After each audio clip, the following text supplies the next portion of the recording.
Lo mi pite ho na bon vin kahin lim kit no vin tune ahi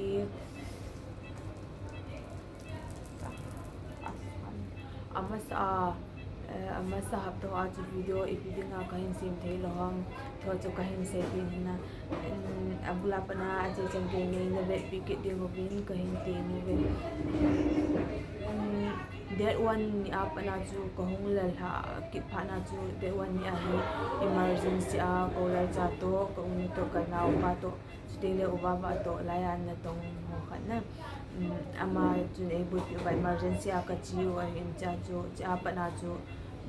ka kizen na war langa he am mi pai pai yo he cha ka cha ka ki mi na chu amo he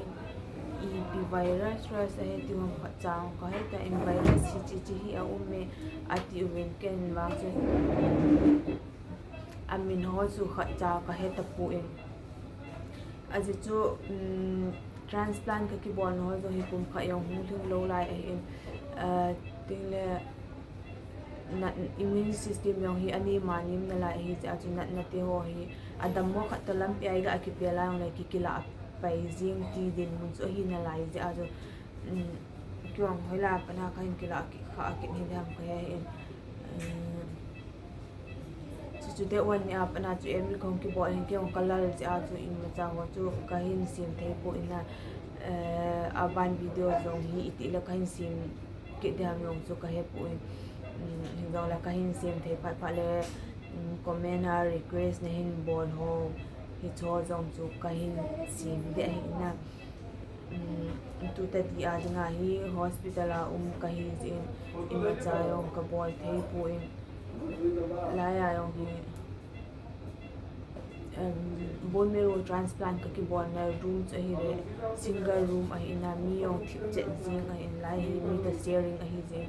mi yong a cho la jing ro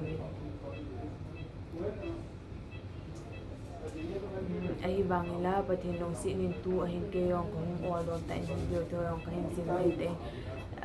in langa ungwa zong ana halung gin ta hi min lang aje chu kahung all do ta in iti tingle ina ai kile sa du ham wang chu ken yong ka se the nai po tu na ading in doctor round yong khat be bo hum na lain alin pen pa yong hi hum nai po ta hi doctor ho hin ase ni virus ipi tu ha chu atha na tinga chu antibiotic ho yong e kam na min hi wanga amo hin IVIG yong hi khai ke de ti o hin IVIG chu manipura ka ki zen lai chen khat ve ka ne ki khain a hi wangin la akan poi kana ka ti u wale cha na khayu chu a case chum a hin to a case chum hi de he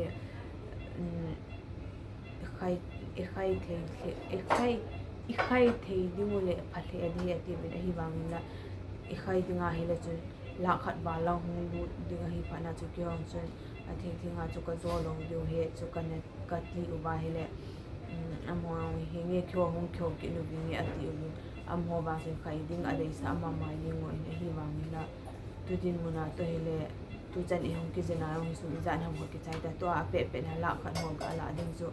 ei insunga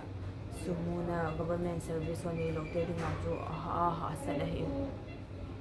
hiza chu kyong chen ka zo lo di tai chu ka ti ni ji mo hi tai na mo yo i pen se do ham cha ke nai point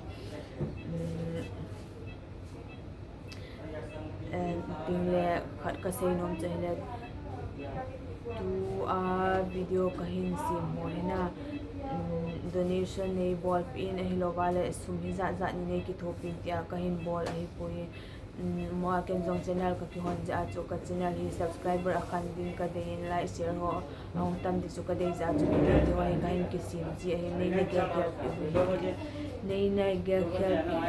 u ven lang a ge ki jong ji ven ni subscribe yo if ya hi zone sir bed number 2 Voitham में she is like septic zone दे दिया है I have given Pentox Nexa given Meropenem given Targo given GCSF given and Dexa क्या है भाई ये Dexa 12 बजे मिला है नहीं वो कल का है ड्यू हाँ ये देखो पर ये तो किसी का भी है। थोड़ा तेल कुछ लगा देगा ना मुझे लगा देगा ये बना लेते ये कभी लगा देगा ये कब मैं देखूँ। Sir patient is taking orally avoiding self है 50 cc पर आवर पे स्टार्ट किया है। ये फर्स्ट पॉइंट ही जा रहा है। हाँ एक निकाल के और रखो है। नहीं नहीं कोई लाइन नहीं है, सेंट्रल लाइन वो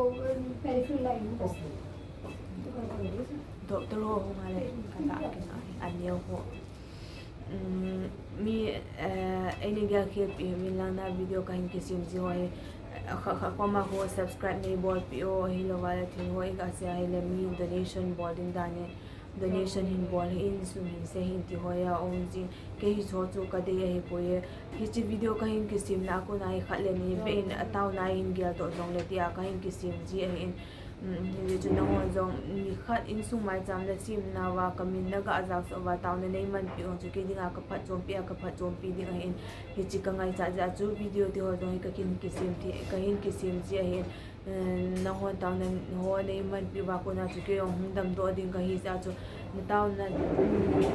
na ti ho go chu ka ngai cha ja chu ka hin kisim ji he ti chu ka hin se ki ne in chu ting le von ho yong hi to hi ke hospital ko umle ko u nun ei pile kha ni bu tha ho apana le a phat cha yong hi kahin tu chunga order ho yong hi